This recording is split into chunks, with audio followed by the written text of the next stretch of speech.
welcome everybody. I'm aware that I'm the last one of the afternoon, and we've had some really interesting talks already. So I'm hoping that you'll stay with me and, and engage in this session as well, in what I'm about to talk to you about this afternoon. So my background, I've been working now at the Staffordshire University for a couple of years, but I've been working in education since 1995. When I completed an undergraduate degree in art education. So my background is very much in the arts. Is where I started off. But what I left university and I went on to work predominantly with learners who'd got special educational needs, and that's something that is very close to my interests. I'm particularly passionate about inclusion and working with people who perhaps have not come through a traditional route into education, and particularly working with students in further education before I moved into a career working in university. So my background research that I'm interested in is around professional identity, particularly of teachers, and it's something that I researched for my doctorate, and looked at incidental learning, and I continue to be interested in inclusion, and particularly now around inclusion in higher education, because certainly for institutions and organisations such as Staffordshire University and post 1992 universities, we have a huge number of learners that come to us with a wide range of learning needs. And so it is still very much a focus of mine to think about how we look at engaging those students and working with that.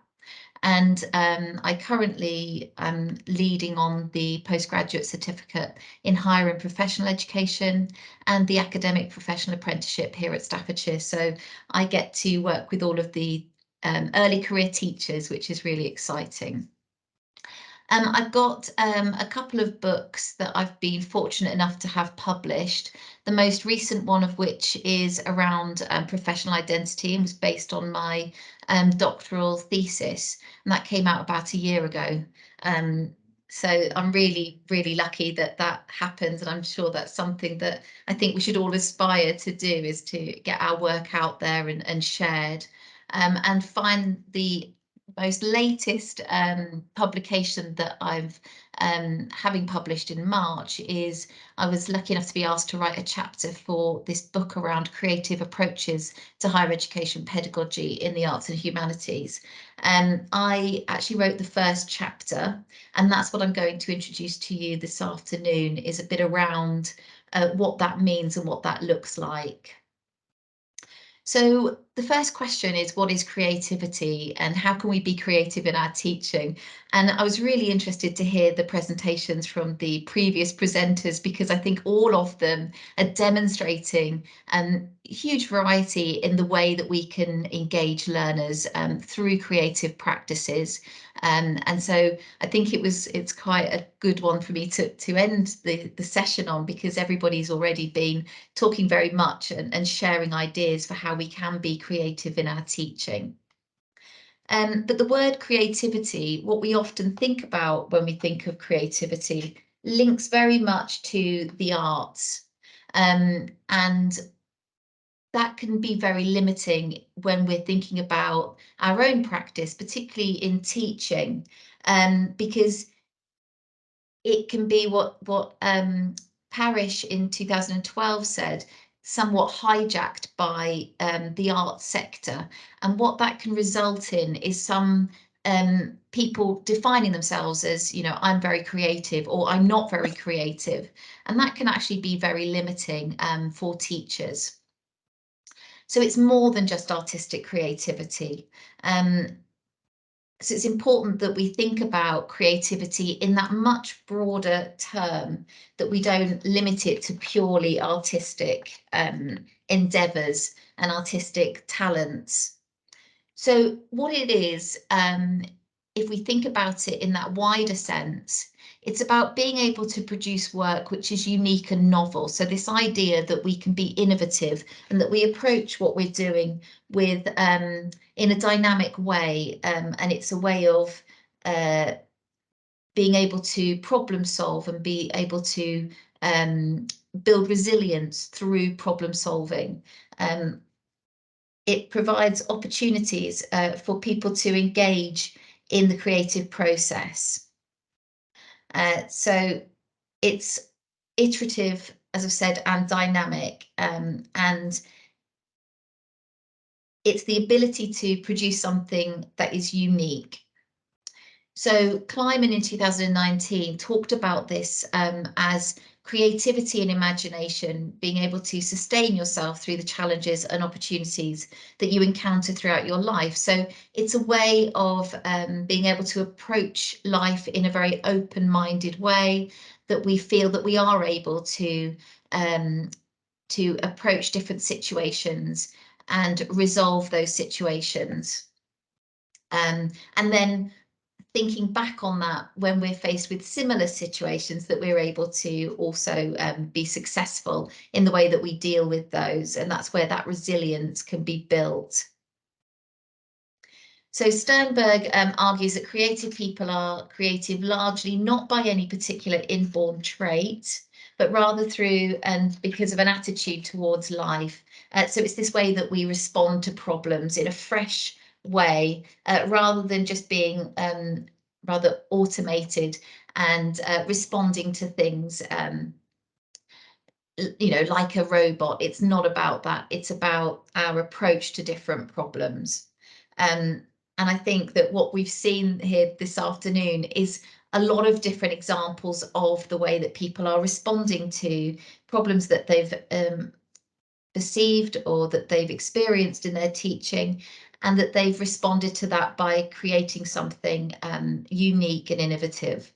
And if any of you are sitting there thinking, I'd never be able to do that, I'm hoping that that through just a switch in the way that you think about your own practice, and rather defining yourself as I'm creative or I'm not creative, that you'll start to think that actually it's more about your attitude and your approach. So what does it mean for us as teachers? By viewing it from this stance, it gives more equity of opportunity. So it suddenly becomes more of an open opportunity for anybody, regardless of artistic talent, that they're able to feel that they can engage in the creative process, and that they are able to take on board new and exciting ideas for how they might want to deliver their teaching and work within their learning environment with their students. So through imaginative activities and context, learning can be enriching and a stimulating experience for both learners and lecturers alike. So it's around this idea of reimagining what we're doing, and the ways that we can represent that to our students. And I particularly liked that, the blended approach that we've seen, but also using gamification with our learners through technology, but not necessarily. When we think about the Lego play, that's also a really good example of how we can engage with our learners. So this, the way that we reimagine what we're doing was very much forced through the situation we found ourselves in when faced with the recent pandemic. And it was a great opportunity, if we want to look at it in a positive way, for education to adapt and challenge convention and try new innovative approaches, something that certainly through technology and advocates of blended learning have been trying to do for many years. And now, because of the forced online and virtual learning environments and the way that that was, we had to adapt very quickly to that practice, is certainly seen now as something that we are far more comfortable and open to using and utilising as every day within our practice. So there has been a call for a commitment to experiential education instead of the staid, tired, and valueless traditional approaches to higher education. Now, you may question that and say, we were never staid and tired in higher education. And it's a bit of a contentious quote, because there are, I think we've made a move away from the large lectures, particularly in post-92 universities, because we have a particular type of learner that we need to adapt our practice for. And so we're already operating lots of innovation and innovative practice.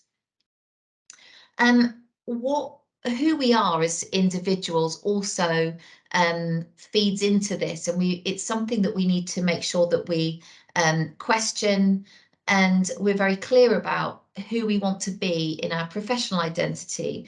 But it's more than that. It's also about where we work and the culture that we work within. So it's critical that we're able to develop a strong professional identity and the type of lecturer that we aspire to be. And that's very often based on our previous experiences, particularly if we also had experiences of going through the education system and not necessarily being from a traditional background. So especially where we're working within the practice sectors. So it's about creating the right learning environment, and we must first of all think about whether we're enabled to do that and what the organisation we work for and what their culture is. Lecturers should actively work towards an awareness of their identity. I do apologise for this spelling mistake there. Relationships, emotions and context that shape them. And Rogers and Scott produce a really nice, clear model of teacher development and how early career teachers move through their development as they're going through their practice and modeling what they're familiar with, but then starting to challenge conventions and finding their own voice and how they want to be as a teacher. And it's about reclaiming the authority of our voice. So there's a psychological shift in how they perceive themselves as teachers, and the way that we translate our new experiences into our existing experiences, and how that helps to inform, not only develop our professional identity, but also that idea of reclaiming that we have an important voice. And a number of lecturers that I talk to, particularly early career lecturers who've had a long background in practice outside of education, often talk about this idea of or struggle with their identity and feeling like an imposter. And there's this notion of imposter syndrome that can sit with us for quite a long time. But it's important that we start to build our identity and new experience are integrated into past experiences. So there's another little quote there around creativity emerges where management is not about command and control, but rather where diversity is encouraged. And that's so important, that we think about how we're supported by our teams, our mentors, and how the organisation is structured in order to allow lecturers to be feeling that they're able to take risks and that they're motivated, that if that doesn't work, that we'll try again, because that's the only way that we learn and we develop our practice. It's no good staying safe, but we need to think about how we can engage with that. When I did my teacher training, they said you should jump in at the deep end, and the more times you do that, the less you'll be fearful of trying things out. So key factors for creative learning environments.